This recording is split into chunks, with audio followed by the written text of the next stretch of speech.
to the FN curriculum, lean canvas, and the 3 slides every pitch deck needs. We're really excited about our guest speaker, Brian Gladden, today. And this is brought to you by the Women's Leadership Committee under the fearless leadership of Amy Wister. So we're glad to have that going on. We'll give you just a little bit of update, and then of course we'll have the conversation with Brian here. So who is Founders Network? We are all about lifelong success through peer mentorship, founders helping founders. That is built on 4 pillars: authenticity, no selling, but keep it real. No one definitely is born knowing this stuff. A reciprocity, help others first. And Amy obviously does that with the Women's Leadership Committee, as does some of the folks on the call today. Humility, ask for help. Again, no one is born knowing how to be a founder, and we all are learning together. And inclusivity, if you are a full-time tech founder that manages to come through the membership committee, we want to and welcome you. Diversity in every facet is welcome here. So we've got some new members every month. We've got more happening this week, which is, so if anyone wants to nominate any potential founders for membership, this is the week that we go through the membership committee. All right, I don't see any guests today so far, but welcome guests. And of course, please participate in the Q&A process. COVID being top of mind, we've done quite a bit of things. Obviously, having virtual events completely is one of those things. We've had curriculum specifically about COVID between managing your company, keeping a steady hand, PPP, and more. And of course, regular deals to help you cut your expenses. So Founders Network is really trying to help everyone navigate the COVID crisis. A couple of these deals, here's one that is an annual deal, it's evergreen, that each one of our plans can get the services of early growth financial, of course, accounting, and more through this. Okay, we recently turned 9, helping thousands of founders, so happy birthday to us. And this curriculum, as we mentioned before, is really about extracting the knowledge of FN members, investors, and partners. We have topics that are done by stage and by area, of course, including COVID, and we record new sessions every week. Here's a testimonial from Rakesh Tandon, the founder of Latote, and he said, "Yeah, as my startup has grown from bootstrap to Series B, problems haven't gone away, they just change. This isn't a community you outgrow, but it's a community that grows with you."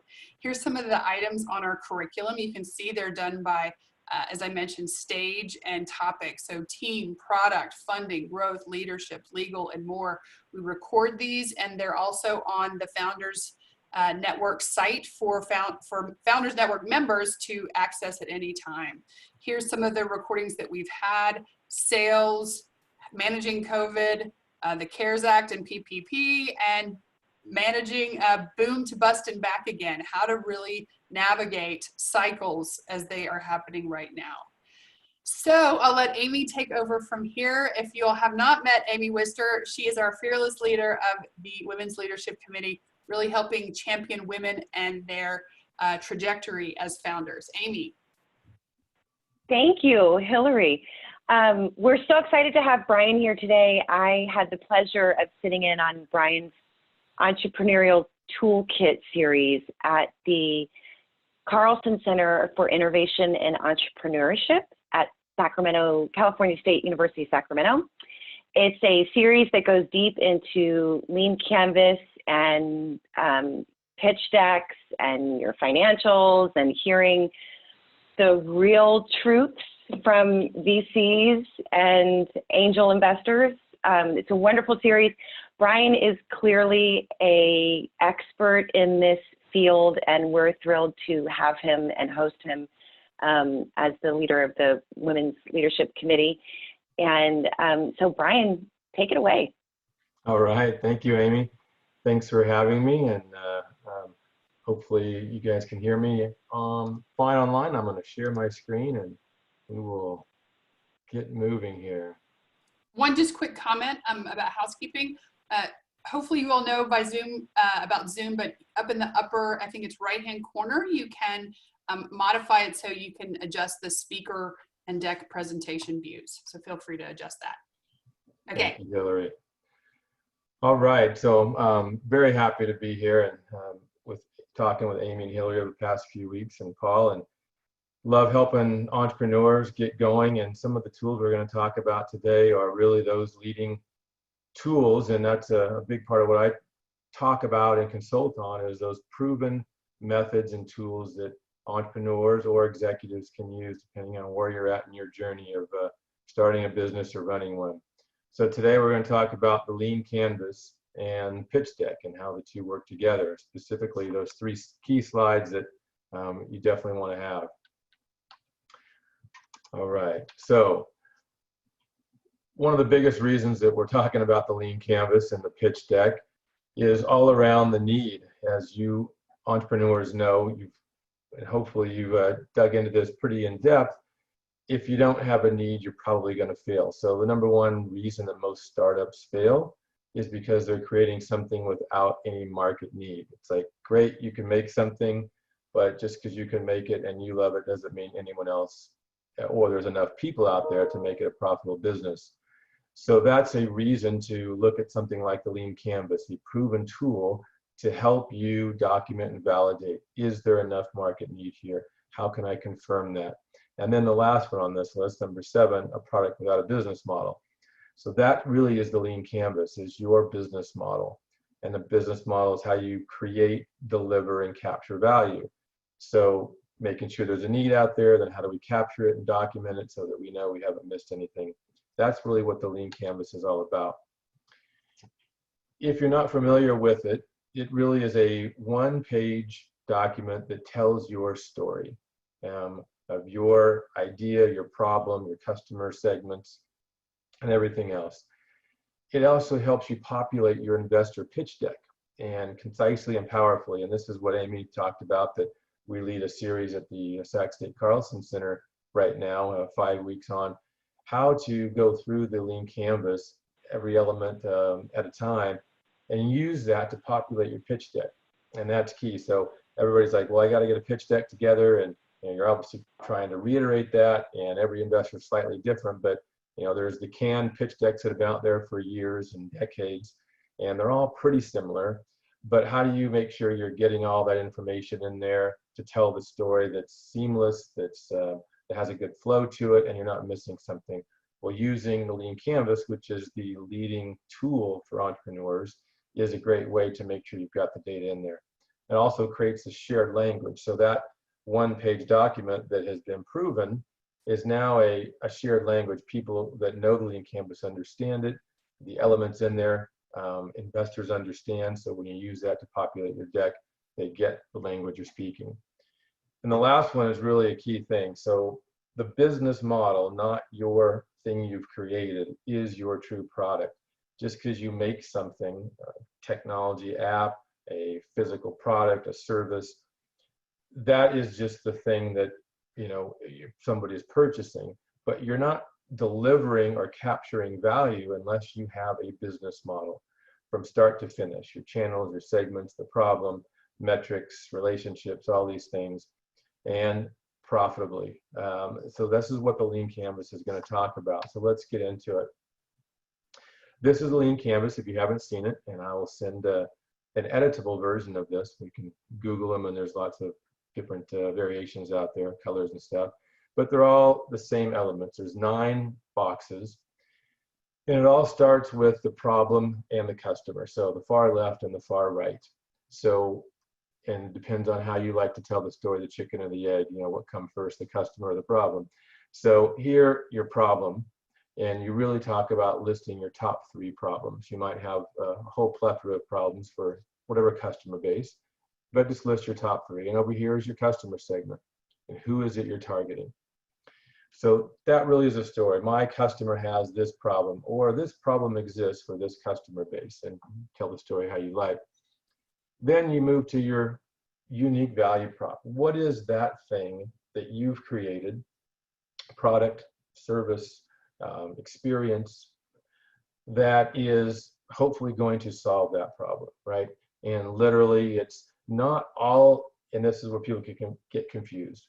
When we talk value proposition, we think of lots of things that are going to create value for us. Really think of this as your product or service, and just literally a picture of it would be better than a whole description of words. Then over here under solution, you really want to talk about your top 2 or 3 features that of that unique value prop offering that are going to help overcome the problems that your customers have. You then really move over to channels. How am I going to get this product or service to my potential customers? Is it a brick and mortar store, like Best Buy, Target, or is it online, Amazon, eBay, the marketplace, or do they go to my website? Is it just my URL? They're going to go there and check out, or maybe you're a distributor and you're an OEM and you're selling through distribution channels. So how is it you're getting your products and services to your end users? That's what channels mean. And you might have several. You might have a physical store, you might have online, you might have marketplaces, so lots of things. It might just be an app, depending on what it is that you're offering. Then you want to look at things like key metrics. How do I prove and show that I'm making traction to an investor, especially since this is what we're talking about? And these can be both internal metrics and external. So when you think about, I'm making, my idea is a clean canteen. I wish it was my idea. And so how do I track metrics? Is it that I'm just starting out and maybe internally, I want to make sure that I say that this is going to keep a beverage cold for 48 hours at whatever temperature, right? At 2 degrees.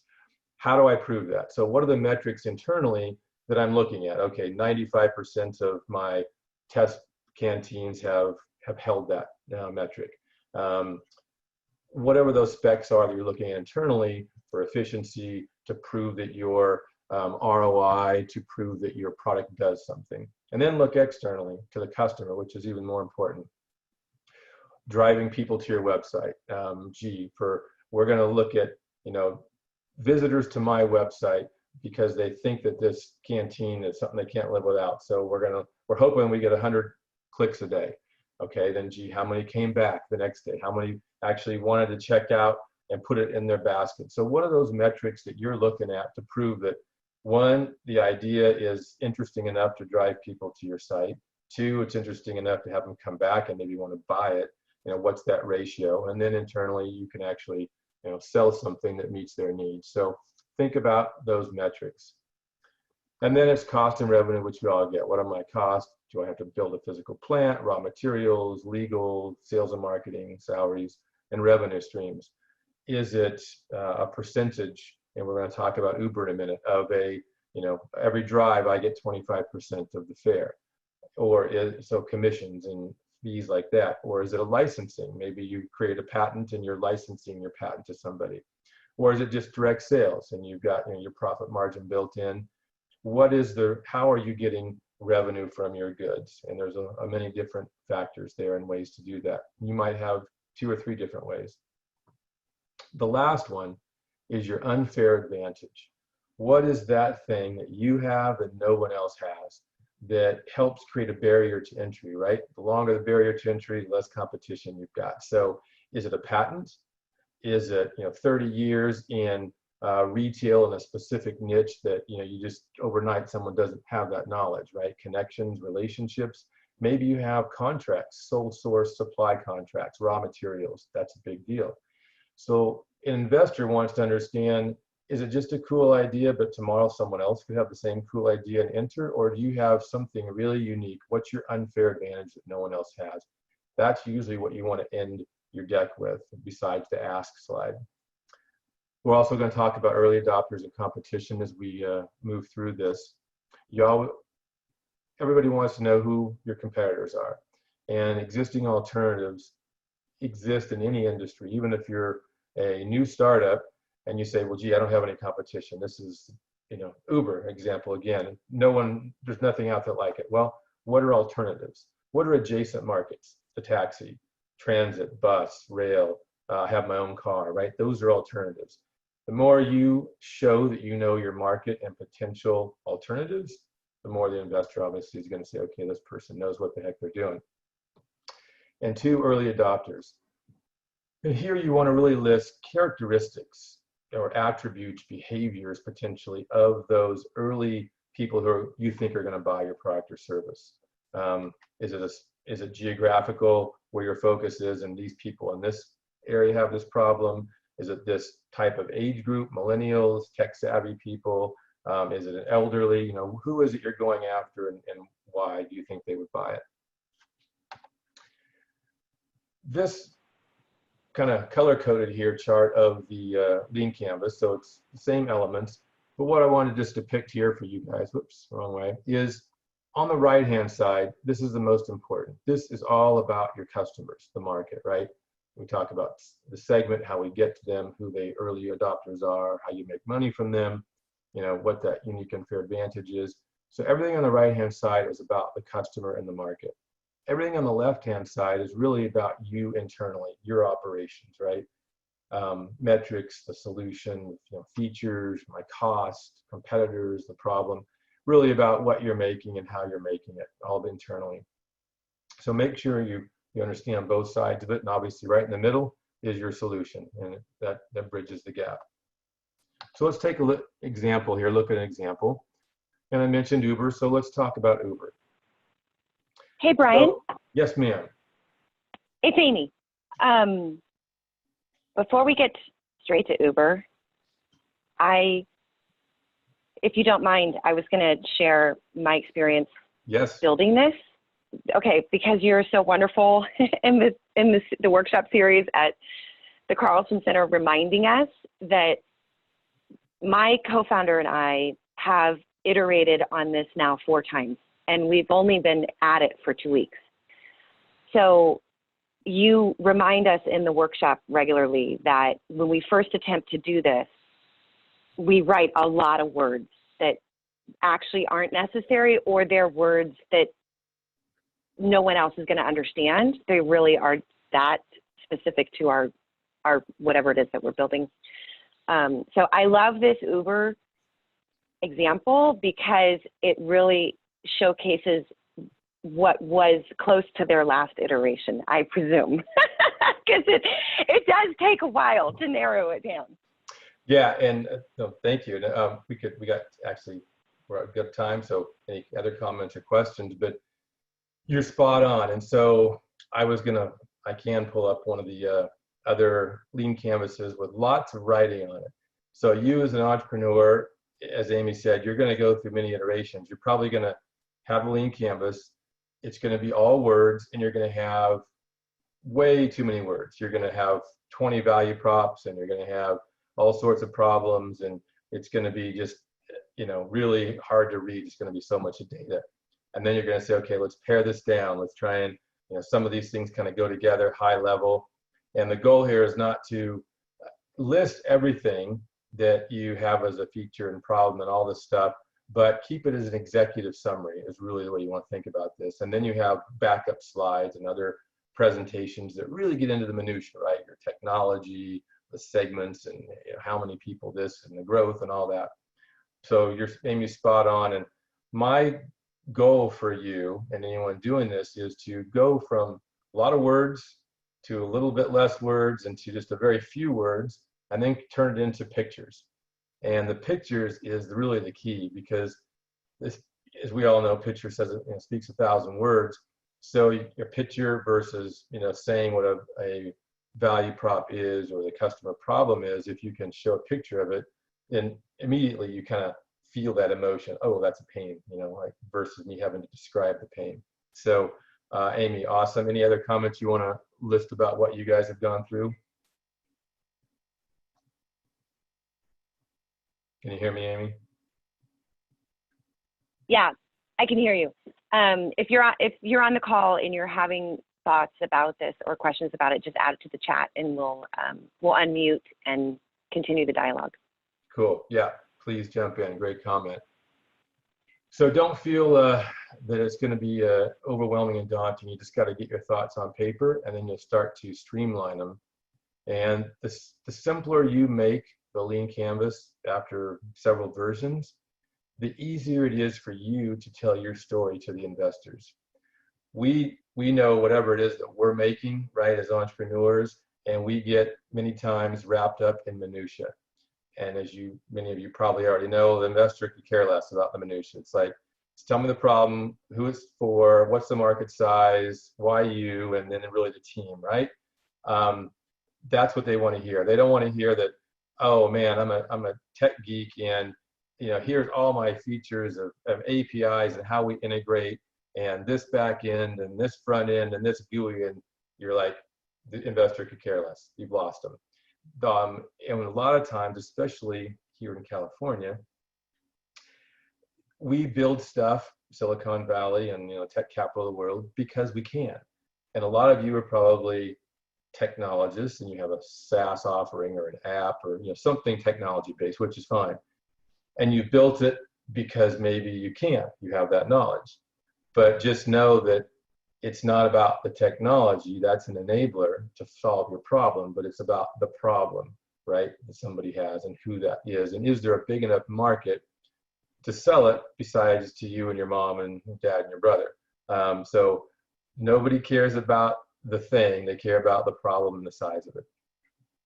So as we go through this, hopefully you can resonate with the pictures.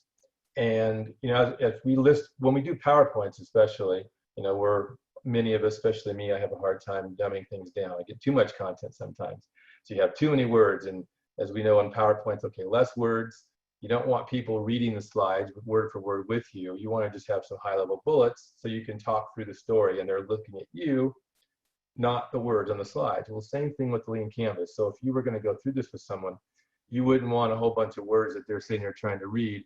You really just say, okay, the problem, well, she gets a taxi. Now you can talk through, what is that like? What's the problem with taxis? Well, the problem is that people in big cities trying to get a ride somewhere, or even rural settings in the suburbs trying to get from point A to point B, have a problem. There's several problems. One is that taxis are hard to come by.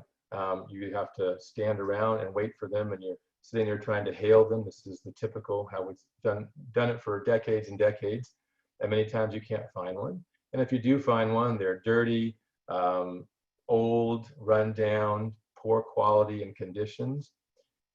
And the other problem is we have no way of proactively getting a taxi besides seeing one and waving one down, especially if you're in the suburbs.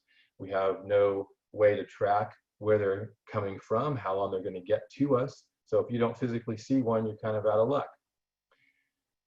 So Uber has created, their value prop is a app to basically track, connect with, and pay for a ride.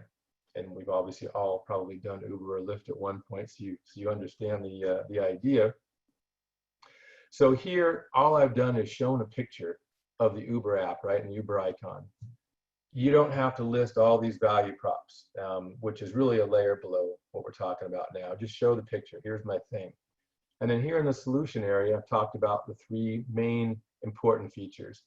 I can actually find a ride, track them and see where they're at, talk to the driver, and pay for it. So that's really what you want to figure out is, what are my big 2, 3, maybe 4 at the most features that are really unique here that I want to touch on. So how do they get to these users, to the market? Well, their main way to market was to refer a friend when they first started. Now, when you go back and look at things like Airbnb and Google and YouTube and Netflix, you'll be kind of amazed at how simple and basic the lean canvas, the business model canvas really were. And then it was all, we want friends to tell friends about the Uber app and to start writing. Their second way was on social media. So Facebook, LinkedIn, Twitter, Instagram, right? Texting it out, Snapchat, all these things. And then the Uber app itself, being able to download it from the App Store. That was their way to get to market, to the end user, the channel. How are they going to make money? Well, they make 25% on every ride. So what we haven't touched on here that many of you are probably wondering about is, what about the drivers? So this is what we call a dual-sided business model.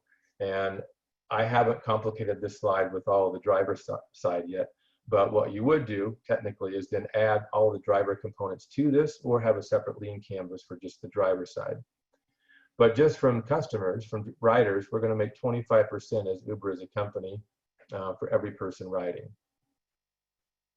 What are some of my key metrics? Well, I'm going to look at how many people downloaded the Uber app from the App Store or Google Play, depending, if you've got Android or iOS. That's going to give me a really good idea. Okay, gee, this week we had 50 people. Next week we had 75 people. Cool, we're trending. We're getting the word out. People are going to the App Store and they're downloading Uber. Hard to read here on some of these, but the next one is referrals. How many people actually referred somebody? So, gee, Brian referred Amy Wister to Uber app. Did she then go download it? And the last one were how many rides. So Brian signed up, downloaded the Uber app, but how many rides were taken this week? So we had 50 people download the app, and we only had 5 rides. Okay, so 10% ratio. Let's track it next week. How many people, are starting to use it? How many rides? So these are good indicators, metrics. Most of these were externally focused on the customer, right? Downloads, refers, apps, but maybe there was some internal apps or metrics as well, right, that they were looking at. So existing alternatives, and we've all taken all these. We have our own car, we can take a taxi, public transit. Move over to costs. What are my costs? Well, the app itself, the development, right? App dev. So the technology, the actual developers, engineers to develop the app, sales and marketing efforts to get to the end user. And this is an interesting one when we talk about drivers. It's actually then finding the drivers, right? So you can't actually have a solution without the drivers. You can have a cool app, but if there's no one out there driving, it's not really going to work. So you've got to have the drivers. And so finding them, training them, signing them up was part of their cost structure as well. And their unique unfair advantage is they have a patent. The technology itself is really their unfair advantage that they have patented. So that's not something someone can just copy the next day. Obviously, Lyft came in, but took several years, right? So they created their own app. There's a learning curve there, a little bit higher barrier to entry to get all of the technology written. Obviously wrote their own patents and APIs and GUI interface. So I'll stop there and see if there's any questions about the Uber Lean Canvas from the customer perspective and questions. Yeah, feel free, obviously, to put them in the Q&A window that's at the bottom of your Zoom screen or in the chat, where we'll take a look at both. All right, I'm going to move on for time's sake. Yeah, perfect. Okay, so we've done the Lean Canvas. Let's pretend it's awesome and you've written yours and you got 5 versions of it and you're ready to go. So your goal is to create your pitch deck, right? To get some funding. And most pitch decks are going to have 10 or 11 slides. I'm assuming you guys have gone through those and you've probably seen the ones you like, and most of them have very similar types of high-level content. But if we only had 3 that we could send to an investor, right? Maybe you're on an email and you're like, just send me the high-level ideas and concept, right? You could send a Lean Canvas, but maybe you could simplify that into 3 slides that talk through your solution better to get their interest. Well, we'll talk through what are those really key 3 slides and pieces of information within those slides. The first one is you have to have the customer and problem.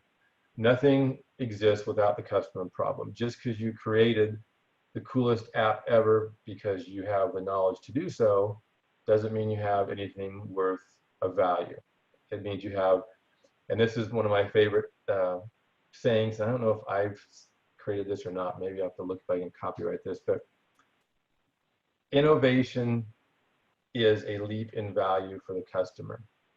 Invention is just making something new and cool, right? So innovation is not invention. You've got to make sure that you're innovating something, creating a leap in value for the customer.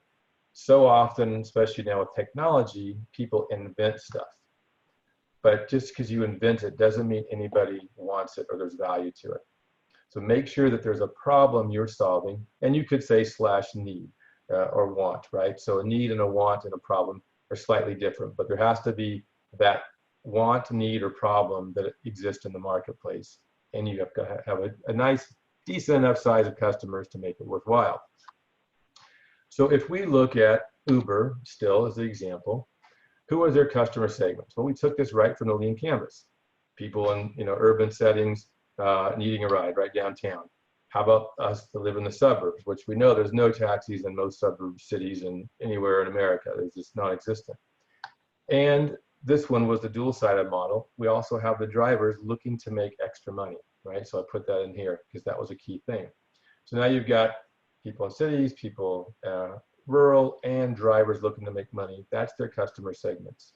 What are the problems that exist? Well, most cabs don't use technology, right? So there's no way to do all these things that we talked about before by communicating, getting a cab, paying.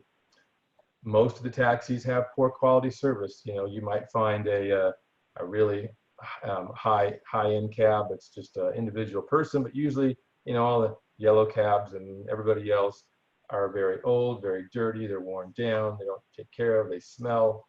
You know the drill. A third problem was there's really no GPS coordination between me, downtown San Francisco, or even here in Sacramento, wanting to get a taxi, and the driver that's going to come pick me up. Where are they? How long is it going to take them to get here, right? So that was the Uber app. So those three problems are real. Well, then the next question is, which you can add to this slide, how much is this market worth, right? How much market and problem is out there for me to go after? And initially, Uber was saying, if we're amazing, there's $1 billion market out there. Well, obviously way more than $1 billion so far for Uber, and that was their high end, really optimistic goal. So yes, in your pitch deck, you're going to have probably a slide that really details out your market segments and maybe, this segment's worth this much money and this segment's this much, and you'll have a roadmap. But in a summarized high level, here, this slide, boom, eye-catching. What's my market worth? What's my problem worth? $1 billion. Next slide. What's my offering? What is this unique value prop that you're speaking of? And what is this unfair advantage, right? As we talked about in the Lean Canvas. So how do I take those and put them into a slide? Here's my app that I've created that has geolocation, on-demand car service, and one-click hailing. So now I can get a cab, know where they're at, know who my driver is, I can pay online, I can rate them all right here on my phone. No more hailing, no more dirty cabs, don't have to go from hotel to hotel to trying to find where the next cab is. We're standing on a corner. My unfair advantage is this technology is patented. No one else has created this. We're the first ones to do this. High barrier to entry. That's fantastic. Now I'm going to throw something else on here that's really unique and different. And I know this is one of Amy's favorites and my favorite. So we've talked about the thing, your unique value prop and your unfair advantage. And really, this all is, this is the solution, right? Well, this next slide, this is called the Blue Ocean Strategy Canvas. And this is one of those tools that most people don't know of, especially investors. They're not strategy gurus, they're financiers and marketers. So Blue Ocean Strategy, if some of you heard of it, is actually considered the authors of this, the leading business thinkers in the world right now. If you Google Thinkers 50, so I know a lot of you guys like to do research, it will list so thinkers50.com, kind of a quick aside here, all of the top 50 business management thinkers in the world right now. Every year they get rated. And that will give you an idea of what are the current trends out there, the hot topics, the key authors, scholarly works, tools, processes, all these things. Blue Ocean is number one. And this is an area of expertise for me, but people don't know, so how do I create this? Well, this is called the Strategy Canvas. And really what it does, it's a one-page snapshot of who you compete with, all the competing factors you compete on, and how you're different than the competition. So it's differentiation, it's your solution, it's competing factors, it's all of this stuff rolled into one. So it's really appropriate for this slide about my solution and how do I go to market and beat who's out there. Well, every blue ocean strategy canvas, we all have price. So you don't need to say, well, it's all about price in my industry. You'll hear that all the time. We all know that. Well, how does a taxi, what do they compete on? So let's look at the red line. Well, hailing a ride, that's how we do it, right? We go to a corner or a hotel and you're like, taxi, or you're in a line, or you're next. Fee uncertainty. So when you get in a taxi, most of the time you don't know the exact fee you're going to incur, depending on, is there traffic in San Francisco? Now you're extra 30 minutes on the Bay Bridge because there's an accident, or you had to take a detour. Fee uncertainty. Waiting time. We know that we might wait on a corner 10 minutes, 15 minutes, could be 5 minutes. Maybe we've probably all done this. I've had to go to several corners because I'm in a foreign town and I'm like, hey, where's the best place to get a cab? I'm like, oh, it's 2 blocks down that way and a block that way. So you have no idea how long you're going to wait. Car cleanliness. We know most taxis are really poor. And you're not assured of getting a ride. Maybe there's no taxis out there where you're at in that part of the city, even especially in the suburbs. So what the Blue Ocean Strategy Canvas does is says, okay, let's first document how we compete. What are the factors that the customer evaluates me versus the competition upon? And then how do we change where we focus our efforts? And what do we need to create? So what we've done here is, it's called eliminate, raise, reduce, and create on these variables. Here, the price is a little bit lower, as we know, but they've eliminated with Uber's app the need to go out and hail a cab. So that whole experience and process is gone. They've also eliminated fee uncertainty. So you know it's going to be $10.52 to go from here to 3 miles down the road. That uncertainty is gone. They've also reduced the waiting time. We know that we're going to have to wait, but we know exactly how long we're going to wait. Usually, it's 5 minutes to 10, 15 minutes versus a taxi could be, who knows, 20, 30 minutes we have to wait. They say we really want to raise the car cleanliness factor. We're going to compete on cleanliness. Yes, we've all had Uber Lyft rides where it's been dirty, but vast majority you have a cleaner car than you do a taxi. So we're going to really raise this bar on this attribute.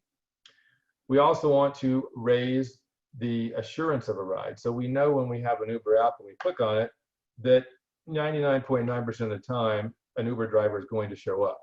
So we're assured of that ride. They said, well, that's good, but that's not enough. We want to add new features, new competing factors that we think will give the user value. What are these innovative features that's in our new offering that's going to create this leap in value that no one else has? Well, driver communication. Now you can text, you can call the driver. A rating and review system. I'm going to give him 5 stars. It was clean. He was awesome. Had mints and a bottle of water for me. And GPS, which is the key one, right? We know exactly this guy's turning the corner. He's going to be here in 2 minutes. His name, his license plate, everything. So that entire mobile app platform they've created to enable all of this, all these unique features have really raised the user experience. You now see that you can compete completely different than a taxi. So when an investor looks at this or anyone else, they're like, yes, I get it. You totally compete differently on certain variables. You've eliminated either experiences or costs, and you've raised other areas that are going to improve the value for the customer. This is my personal favorite single tool that exists for business. And then the business model and lean canvas, which are kind of one and the same, number 2. Because this, in one visual glance, you can see how different am I, who do I compete against, how do I compete with them, and what could I do to even continue to innovate in the future by talking to customers, saying which of these may be the most important or which ones maybe you could care less about. And that's really how you'd start to develop a blue ocean, is changing the barriers of entry or the walls in your market. How do I move them and eliminate stuff that people really don't care about? So this is a really fantastic tool for entrepreneurs. The last slide, that third slide, is your team. And this is a key one because they're buying you. The investor's buying into who you are as the entrepreneur. And again, a picture's worth 1,000 words. So instead of writing all of your amazing accomplishments and 30 years in this industry and worked for this company and blah, blah, blah, and all your education, just put some pictures of icons of the companies you worked for. And those obviously resonate. Wells Fargo, wow, that's a big one. Adobe, yeah, big company, got it. So hopefully it's in relation and it's relevant to you and your new journey, that you've shown that, gee, I've been in this business, or now if I'm a CFO and you worked for Deloitte and Touche or Price Waterhouse, or you're a tech guy and you worked for Google or Intel or LinkedIn or Apple, those things, wow, carry weight. And they, okay, gee, this is a really popular or an impressive team. That's who they're buying into. Keep it simple. And an area that's not shown here, but that I really recommend, is also listing your mentor or advisor team, right? Advisory council. Who are those folks that maybe are connected in the industry or are augmenting the gaps in your leadership team? If you don't have a CFO as per se, and you've got an accountant who's helping you, or a legal person who's helping you, or somebody who's retired and been in your business for 30 years and is connecting you to key distributors, right? So list those key people. Those would be my recommendation for the top 3 slides, and how to show them and how to incorporate your lean canvas into those 3 slides to really show your story. So we'll stop there. I think we're on time, and open it up for questions. Fantastic. So Thank Brian. you. Oh, go ahead, Amy. Sorry. Yeah. The example slide number 2, after showing the customer, the market size, and the problem, and then you talked about the value proposition and the unfair advantage. That slide number 2 in your examples, that's really to help us as the founder come to the content of the blue ocean slide. Am I correct? So right here where I talk about the unique value prop and unfair advantage. Right. Like if we were going to send 3 slides to an investor, is with 3 important slides, is it this slide that helps us create the graph on the next slide? Or so would we eliminate one of these 2? So it's a build. So this blue ocean is all part of the unique value prop unfair advantage slide. So I kept it to 3. So you got one slide here. I'm gonna unshare my screen. Oops, that's not what I meant to do. How about we use this? There we go. So you have one slide, and then we have this, which is a build slide that has your unique value prop and your solution in the blue ocean overlaid, and your 3rd slide, your team slide. So this 2nd slide has a lot of meat to it, right? Your solution, your value prop, and then overlaid with the blue ocean, which really, to me, brings it home, because when we're trying to only do it in 3 slides, now we've brought in competition, you brought in differentiation, you brought in all these things that you don't have 10 slides to talk about. So it's a really powerful slide. And you could just send the strategy canvas as one of your slides if you decided, hey, I want to eliminate something else, but I think you could have a build slide where you can do them all together.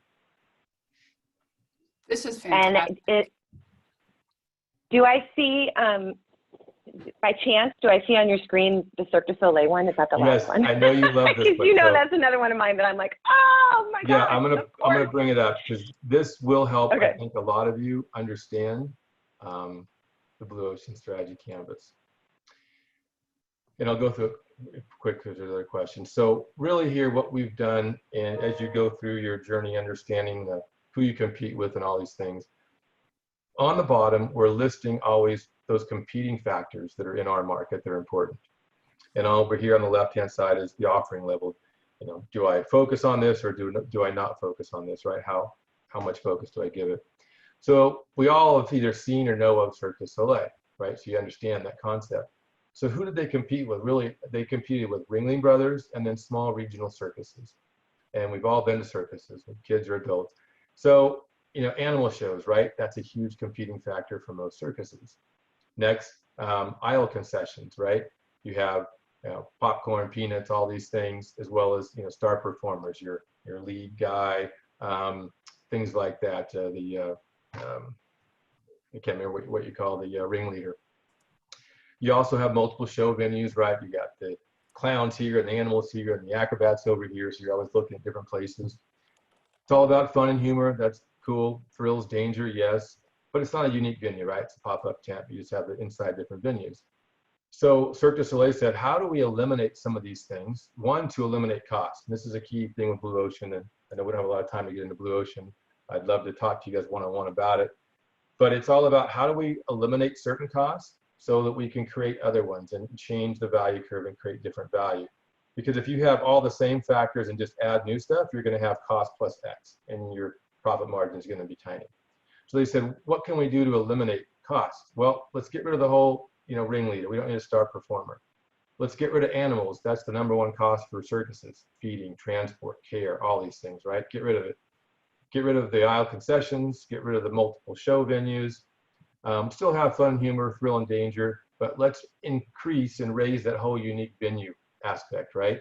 And let's then add in themes. As we know, every 1 to 2 times a year there's a new theme for Cirque du Soleil, and then multiple productions, and it's all about art and dance, right? So let's change that experience and lower our costs at the same time over here. So they've really taken entertainment and circus and blended them together. Any comments you want to make, Amy? No, that's great. We have a couple questions, and Okay. the first, and you may or may not know the answer to this actually. The first question is, did Uber create the 3 slides before raising their money? I think probably Margin might be speaking specifically in this question about the lean canvas, Uber's lean canvas. Did Uber create these three slides, the 3 slides that you like, right? No.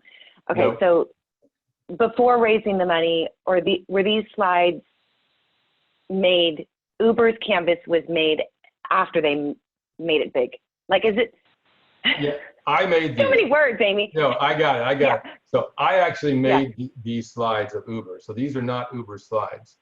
And actually, there is no slide anywhere I've Googled the world, I think, that has an Uber canvas like this. There are a couple of Uber canvases that talk about lots of different words in Uber London, but there is no canvas that exists like this. So this concept, I don't think, was really even around using pictures and stuff in Lean or the business model canvas, because you just won't find them out there until recently. And Uber themselves did not create these slides, but there's a lot of pitch decks. If you Google out there, Uber pitch decks, similar content, but there's not one that says this was the Uber pitch deck pre-revenue. I think there's a few that allude to that. So you can, it's all the similar content where I took this from. I actually took these pictures from the Uber pitch decks. Okay, so it turns out that much of this, and using this as examples, is looking back in hindsight.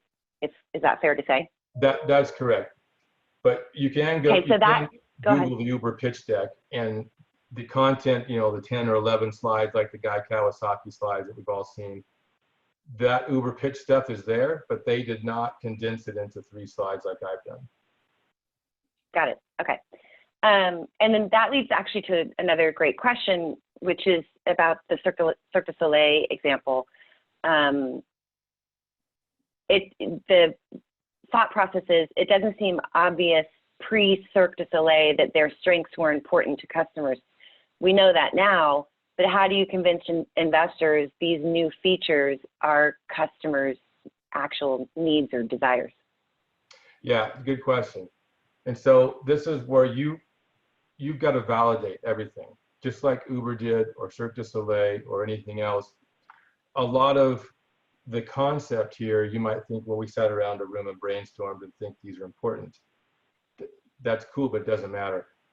The next step on any of these journeys is you've got to validate your assumptions. We haven't even touched on that. And to me, that's the hardest part of any of this stuff, whatever slide you're making or wherever you're at in your journey is, how are you validating your assumption that someone wants what I have, there's enough market out there, these are the features, and there's really several ways to do that. One is by going out and asking current customers. Two is asking the non-customers, which I think is even more important than potential customers, non-customers that don't even buy this thing you're trying to create a new market. And many of you might be trying to create a new market. So who are the non-customers? What are the commonalities that they have, whether it's a mom in this geo and an elderly person over here? What are the commonalities you're trying to come up with? And here, what basically Cirque du Soleil at a high level, they didn't obviously create the Blue Ocean graph. That was a case study in the Blue Ocean strategy book that they historically looked at. But it was obvious they were trying to change the user experience. There's still this circus concept, but they did away with all these other things. So it fits all the parameters. But you've got to ask the customers, ask the non-customers, as well as then observe the customers and non-customers. How do they use something? How is their experience, whether it's a product or a service? Without that, none of this stuff matters. You know, you're going to say, we think that these might be important. Now we need to go ask them, gee, Mr. Non-circus goer, what would make you want to go to a circus? And, you know, gee, I don't care about going to see animals or clowns. Okay, what interests you? What do you go to? Oh, I go to the theater. You know, maybe I go to rock concerts. Okay, gee, how can we change what we're doing to bring in a new audience that doesn't even go to circuses? That's what a Blue Ocean is all about. So you've got to find those things you can eliminate and raise and reduce. And it's not, you know, done in a couple of weeks. It's several months of validation testing on each one of these attributes. Thank you. That's helpful. And as we said, I mean, I've only been at the Lean Canvas now for 2 weeks, and it's changed multiple times. And we haven't even, you know, even our key metrics, what we thought 2 weeks ago was the original laundry list has changed quite a bit. Before, and we haven't had the opportunity yet to go take it to people because we are still internally iterating on it. So right. I think if we all keep that in mind too, that this is developing these is a very iterative process, and it requires, once it's developed, taking it to other people to look at, to, like you're saying, validate the concept. I think, Katrina, that's a really great question. Yeah, we could do a whole talk just on Blue Ocean. I didn't want to get us off topic. It's you know, there's a lot of tools and processes through it, but they coincide great with the Lean Canvas because, and the business model canvas and design thinking, all these concepts you guys might know of, because the customer is at the center, right? It's all about the customer and how can you use these tools in different ways to make sure that you're documenting and understanding the customer and their needs. Okay, great. Okay. Do the rest of the questions. Yeah, I see a couple more.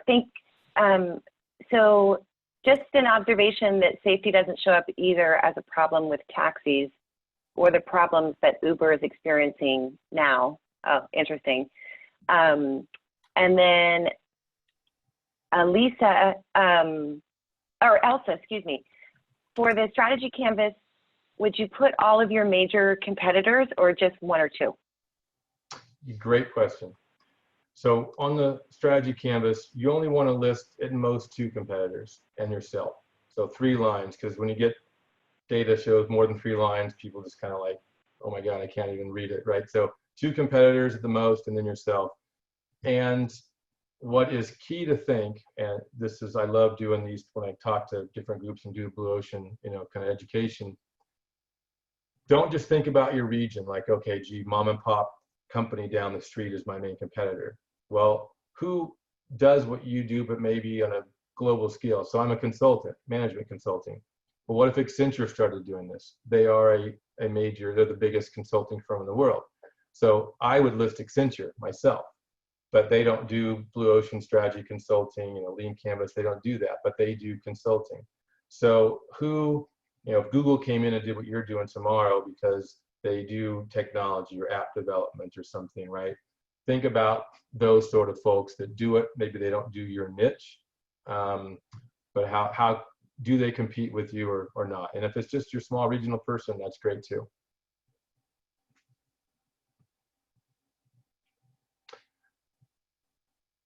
Any other questions in the chat? Awesome, thank you. As you can see, I have a bomb, someone photo bombing. This is what it looks like during COVID-19, right? That's to work great. from home. Great. So there was one other question, which was how, I know you're planning on sharing this content, and then if there are folks on the call or folks that hear this as a recording in the future, what's the best way to reach you? Yeah, so in the last slide here, I've got my phone number, my email. I would love to help, consult with anyone. Definitely make it, easy to engage with me, and whatever that looks like for somebody, half a day, hour, 2 days, whatever it is. Happy to create something that works for you, or even just talk to you on the phone, give you some ideas, no problem, for free. So let me know, and please just email me, and then I'm going to put my LinkedIn here, but I will also send you my calendar link to you, Amy, or to Hillary, and you guys can share if you need to. That would be great, Brian. This has been fantastic, and I love that, obviously, again, that this was brought by the Women's Leadership Committee to help all of our founders, and especially the women on their journey. I was excited to see a couple of folks on the call that I know I've spoken with individually about some of their deck challenges and some of the ways to communicate some of their information there. So Brian, thank you so much. This has been great. I'm going to stop your share. I just want to mention that we are, of course, recording this. And can you all see my screen now? Yeah, you all see my screen? Perfect. Okay, we're recording this. Paul typically has this up within 24 hours. And I wanted to mention, obviously, you can go into the past once this is up, but you'll be able to see all of the recordings of the various curriculum and other meetings that we've had to really help accelerate your journey. So you can see all of the various things here. Amy did a fantastic webinar for us a few weeks ago, a couple months ago, I think now, Amy, where she did, why marketing plans matter to your revenue. And so these things are evergreen, always helping our founders. And Brian, I think you said you'll also share the deck with us so that our members can, of course, watch along as well as look at the deck in its individual state. So thank you so much. Great job, everybody. Thank you for joining. I hope your kickoff for summer goes well, and we'll look forward to connecting with you soon. Thanks for having me. Thanks. Bye. Thank you. See you guys.